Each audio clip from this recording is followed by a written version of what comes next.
Kenapa ada perbedaan hasil di Minitab dengan hasil di SPS? Datanya ini. Oke. Masih yang sama ya, kalau jenis tanah itu karena dia kategori di sini faktor, maka skalanya kita ubah menjadi nominal, karena hanya membedakan, bukan suatu tingkatan. Oke.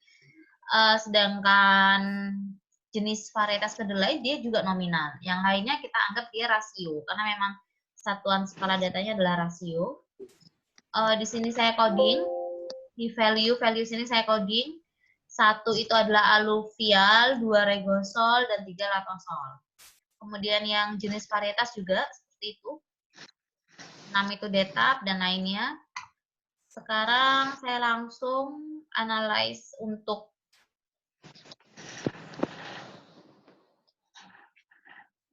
kita mau melakukan analisis rancangan acak kelompok dengan 2 faktor.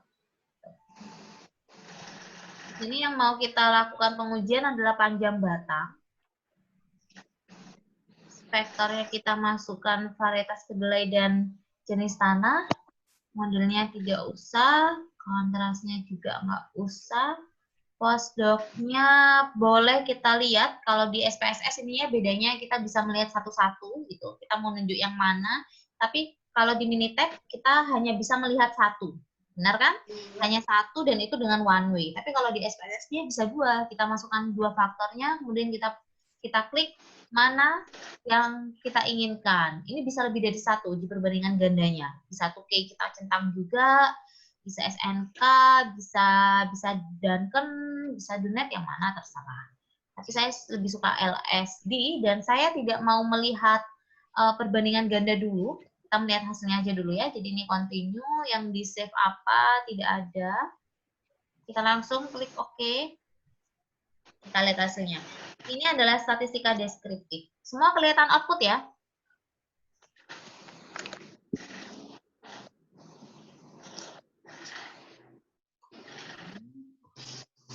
Kelihatan output? Iya, Bu. Iya, Bu. Nah, ini adalah statistika deskriptif. Jadi ada jenis tanah, ini jumlah datanya, sedangkan yang lainnya adalah 3333. Nah, ini dia. Ini hasil dari analysis of variance-nya. Apa sih perbedaannya dengan Minitab? Ada banyak sekali perbedaan. Dan bagaimana caranya kita membandingkan antara Minitab dengan SPSS? Kita tolak ukur kita yang pertama adalah panduan kita yang pertama adalah rumus yang ada di buku. Ya. Saya stop share ini. Saya mau buka buku e-book yang biasa kita gunakan. Kita biasa menggunakan ini ya, e-book yang ini. Saya mau langsung ke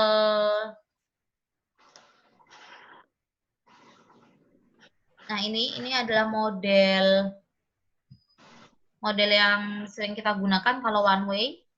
Saya mau masuk ke two way. Saya lupa di halaman berapa, jadi saya cari dulu.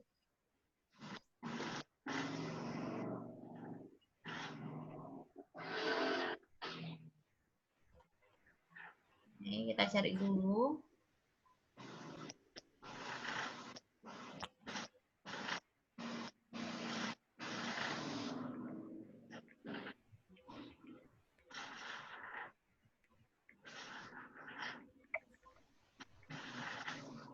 Oke, ini.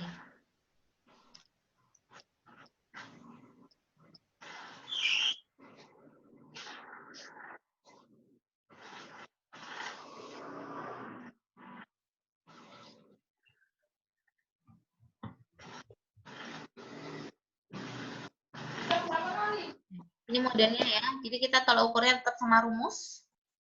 Kita share ini, kita kembali ke output. Nah, kalau di Minitab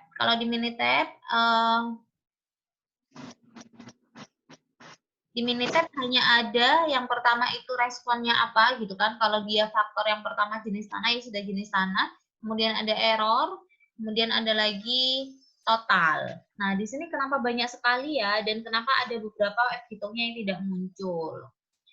Lihat di sini keterangannya R-square-nya adalah 1, artinya dia 100% mendekati, karena dia ada korelasi. Karena yang dimunculkan bukan hanya rumus yang biasa kita gunakan, ini menggunakan tipe 3, tapi banyak sekali yang biasa digunakan. Yang bukan seperti yang biasa kita gunakan, tapi di sini banyak sekali yang digunakan, yaitu dia melakukan interaksi. Interaksi itu pengalian dari jenis tanah dikalikan dengan jenis varietas kedelai.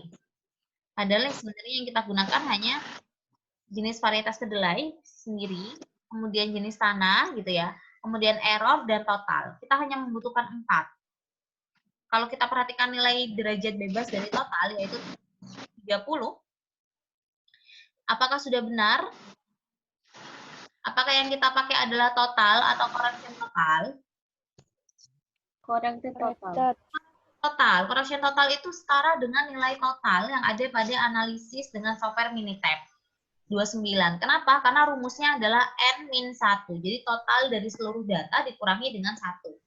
Nah, kalau untuk jenis tanah, dia sudah benar karena total dari jenis tanah ada 3, dia dikurangi 1 yaitu 2. Varietas kedelai benar, yaitu ada 10 dikurangi 1 jadi 9. Sedangkan error di sini nilainya 0. Ini yang salah. Kenapa? Karena error hasilnya bukan 0. Nilai derajat bebasnya error bukan 0. Gitu. Oke, jadi ini hati-hati kalau menggunakan SPSS untuk analisis rancangan acak kelompok. Karena perhitungannya tidak sesuai dengan rumus yang biasa kita gunakan. Oke, sampai sini paham ya. Tapi kalau untuk analisis one way-nya, gitu, karena kita sudah melakukan analisis two way dengan Minitab, jadi kita sudah tahu kalau jenis tanah tidak berpengaruh signifikan. Karena itu kita harus melakukan analisis dengan one way. Kita sekarang mencoba untuk one way.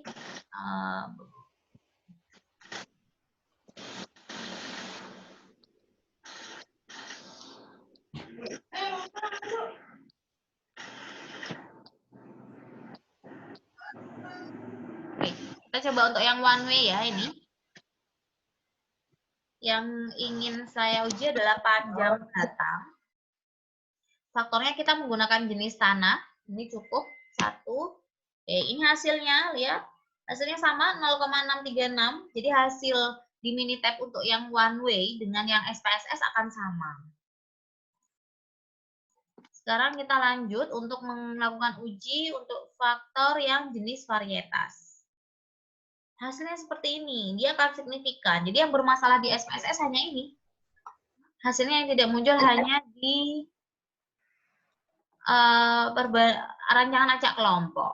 Seperti itu. Terus kalau untuk perbandingan ganda, kita bisa pakai ini. Kita uji. Nah, hasilnya sama seperti ini ya. Kita juga bisa melihat di sini. Nah, bedanya apa? Uji perbandingan ganda di Minitab dengan SPSS. Kalau di Minitab tadi kita hanya bisa melihat secara grafik, kemudian ada nilai rata-ratanya, tapi kalau di SPSS kita bisa melihat seluruhnya, yaitu nilai rata-rata. Mean difference ini artinya rata-rata varietas pertama sudah dikurangi dengan rata-rata varietas kedua, hasilnya seperti ini.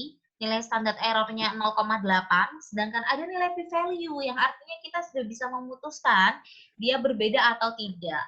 Jadi jawabannya karena p-value-nya 0,2, dia tidak berbeda. Sedangkan untuk yang detam, 0,02 artinya dia signifikan. Artinya apa? Bahwa ada perbedaan antara Anjas Moro, varietas kedelai Anjas Moro dengan varietas kedelai detam. Untuk detam 3 Prida juga seperti itu. Untuk Devon 1, dia sangat signifikan ya, 0,000, sangat bagus sekali. Yang gepak kuning juga, gepak kuning ini varietas kedelai 9. Ya, sangat signifikan memberikan pengaruh perbedaan, karena itu tadi kalau kita lihat Anjas Moro, dari segi grafik, Anjas Moro itu grafiknya lebih tinggi daripada gepak kuning. Sampai di sini ada pertanyaan?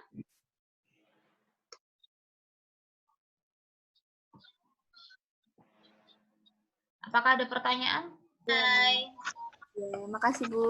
Sama-sama.